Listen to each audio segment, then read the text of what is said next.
Hey, buddy. Hey, buddy. Been a long time. It has been a long time. Been a long time. Been a long season.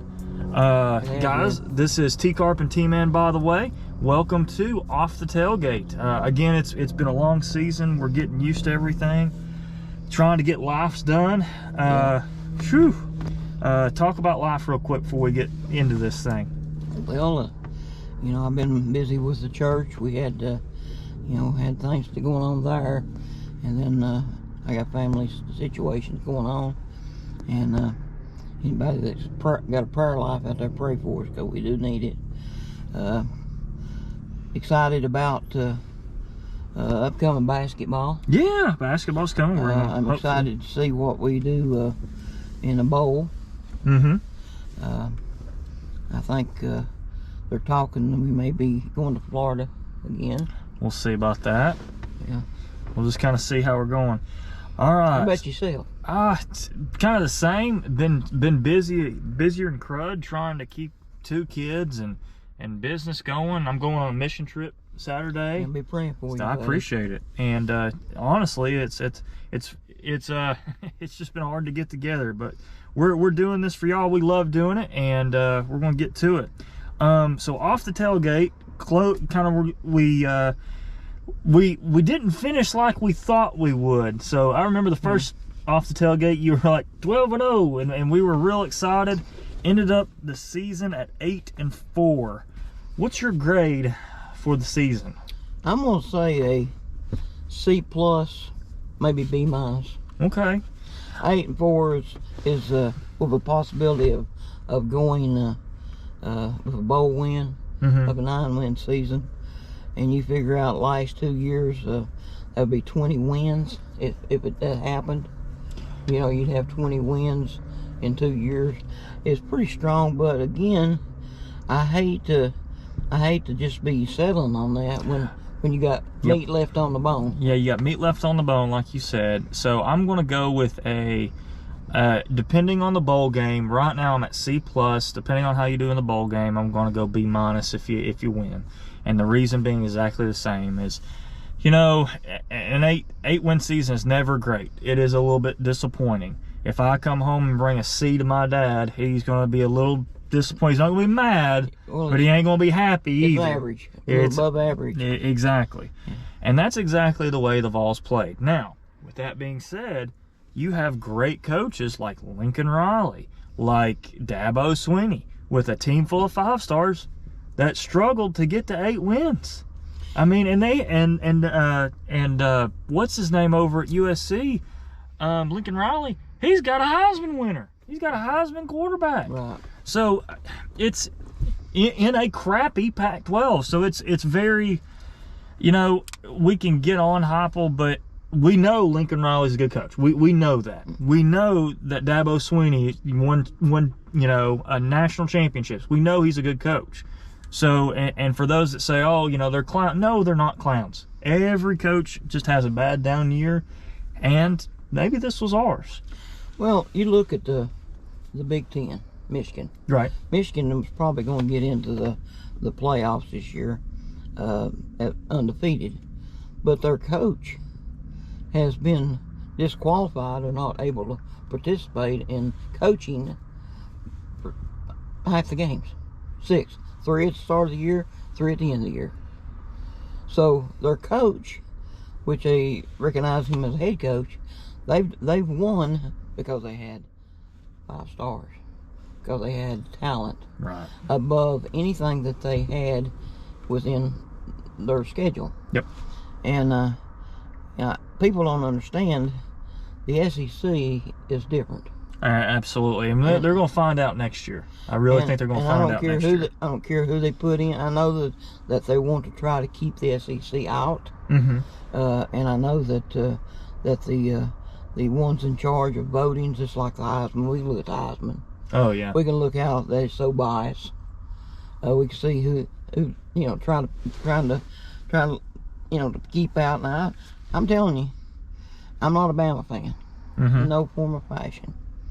But when you leave Bama out of the playoffs, of what they have done, and everybody's up for them, every game. It's the number one. They're up for them. You come, and they come out with one game, lost one game, and you keep them out. That ain't gonna work. I don't think that's gonna work. Well, they'll be in. They'll still figure out a way to get them in. But that I get what you're saying. I'm saying that what they've got, how many wins, how many losses. I look at last year. Yeah, we messed up in South Carolina again. Oh my gosh, yes. But it cost us. All excuses was, you've lost your quarterback, so you can't be competitive. We got a whole bunch of teams. Florida State's lost their quarterback. They got undefeated, but they've lost their quarterback. But they're still pushing. They still need to be. They still aren't. In my opinion, they've still earned it. Mm-hmm. Just because they lost the quarterback doesn't mean anything. They've earned. They're undefeated ACC. They need to be. They need to be in, and it's just my opinion on it. So speaking of Jimmys and Joes and 5-stars, we had a 5-star that sat the bench the whole year at quarterback. Yeah. What do you think about that? Well, I think it's sad that you have a player that at that potential that you pretty much know you're going to get him 3 years. Right. So you take one of those years. I mean, he didn't play, but that's 1 year in college. So he's sitting on the bench. He's healthy. He can. It didn't hurt him none. Right. And he's got 2 years, probably 2 years left, and he probably go pros. They say he's going to redshirt. Yeah, but still, yet if he does what he's capable of doing, I mean, we kind of had this with Heath Schuler. Right. Heath Schuler, because of the way it played out, and of course redshirt and all. Well, he become runner-up in Heisman. His actually second year of playing, he went pro. That's their goal. That's the goal. That's why the NIL and all that. That's why they do what they do.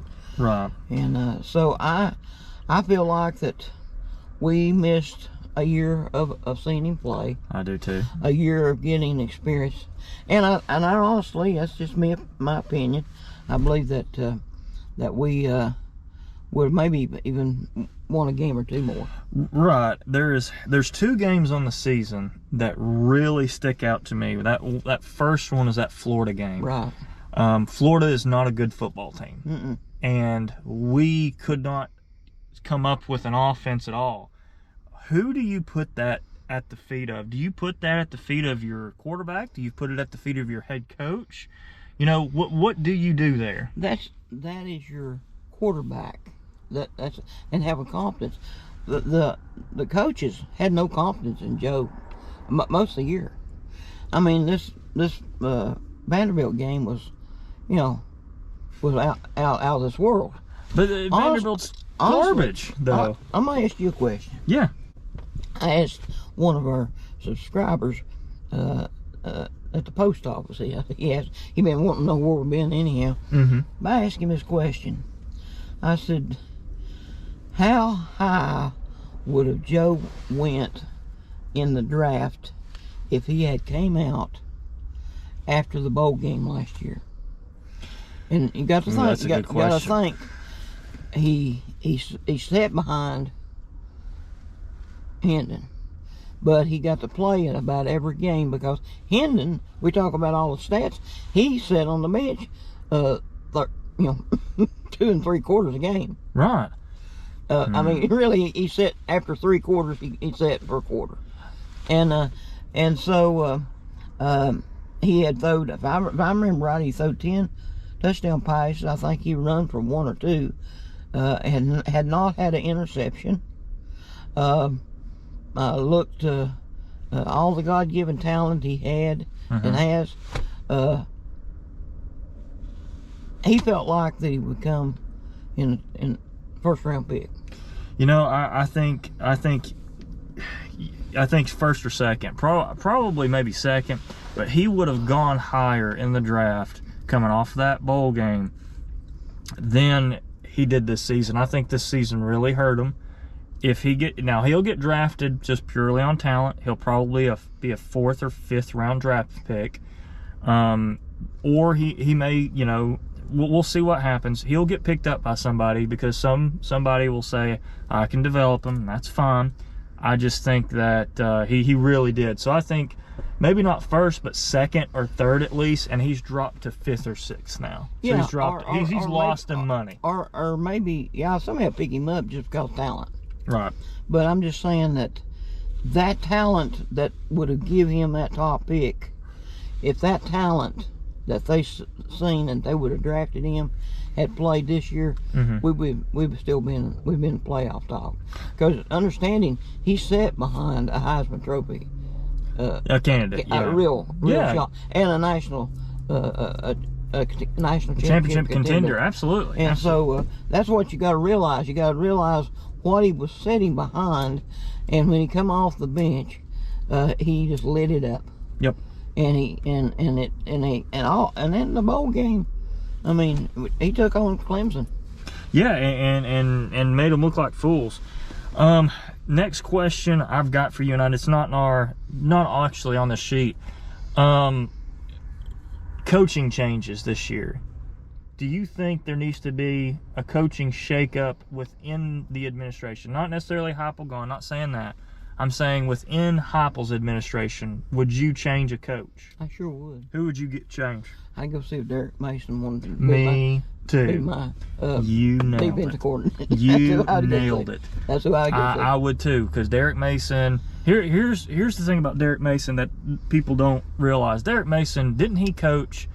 Didn't he wasn't he a coach over at Stanford, or he was the defensive coordinator over at Stanford? Is that right? Yeah. And I remember, and this is again a few years back. People don't remember, there was a high-flying Oregon offense run by Chip Kelly. And I know Chip Kelly's not doing good at UCLA, but let me tell you, back in the 2010s, they were unstoppable. And Stanford stopped them. Yeah. And Mason was coaching. And let me just tell you, I think they're real good. Now, we'll have to fact check me on that. I'm pretty positive of it. Well, I've listened to him as a commentator. And he's coached. He did 2 or 3 of our games. He loves Tennessee. He would. I mean, I'm telling you what. I believe he'd drop everything to be a part of Tennessee. I think so too. Let me check here. I'm pretty positive he coached over there. I could be wrong. Yep, he was Stanford's defensive back coach in the 2000. I remember Stanford's defensive back coach, associate head coach, and then head coach. Again, those early 2000s. Let me just tell you, it was just good. He's wasting his talent behind a mic. I think so. Yeah. I really do think so. I would like him. Now, he was defensive coordinator at Auburn in 2021. I don't know how good they were defensive wise back in 2021. He was defensive coordinator over at Oklahoma State for a little bit. But again, I think he would be better than Banks. Banks' defense is a liability. The reason being is if we don't have a high-flying offense, Banks can't do anything. I believe, I'm saying it now, I believe that if Heupel did that move, that Mason would be his John Chavis. I would love it. I think that as much as Philip depended on Chavis, even though we had our problem 4th down in Chavis. Yeah. I mean, we did, but we had our problem. But he was a heck of a defensive coordinator. Absolutely. And and a good teacher of men. Yep, I think so too. Then here's another thing. So SEC championship is Saturday. What we got? We got Georgia and Bama. Is that right? Yeah. What's the how's the old TcarpTman predictor on there? Where's the TcarpTman temperature gauge? Well, I'm not a Bama fan. I'm definitely not a Georgia fan either. I'm not a Florida fan. But I like to mess with these people that's got a bias against us in general. Absolutely. So if Bama can win that, now we got a 2-1 lost SEC teams. So you like the chaos. And now, let's go figure out, because you're in, you're out. Mm-hmm. They get blistered. We blister them, and so I mean, I want to see what they do, because if we don't do something like that now, we say, well, there's 12, we'll naturally get to it. No.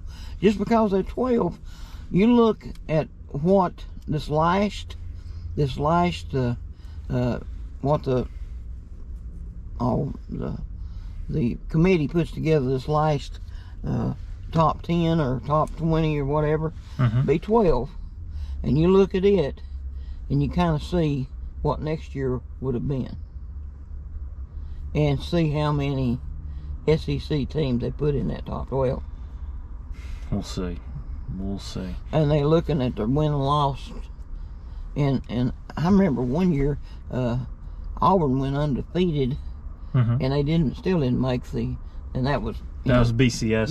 BCS, but And still they got rid of that system. That system was interesting. If you didn't win 100% of your games, there's no way you were going to be obviously in the national championship. And it was, you had to beat everybody by a certain amount. Everybody had to look good. It was wild. I like the playoff format, and I'm going to really enjoy the 12-team playoff. I think that is really going to be something. I'm excited about it. What is the top 10 or 12 now? What is it?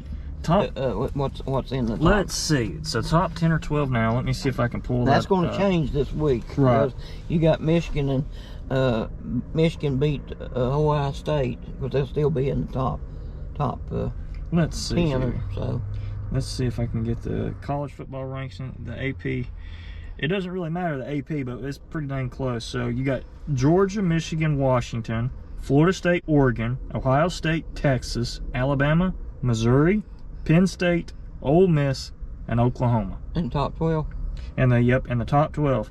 You're basically, in my opinion, if you go 10-2, 11-1, and if you go 10-2 in the SEC, you're going to make it in.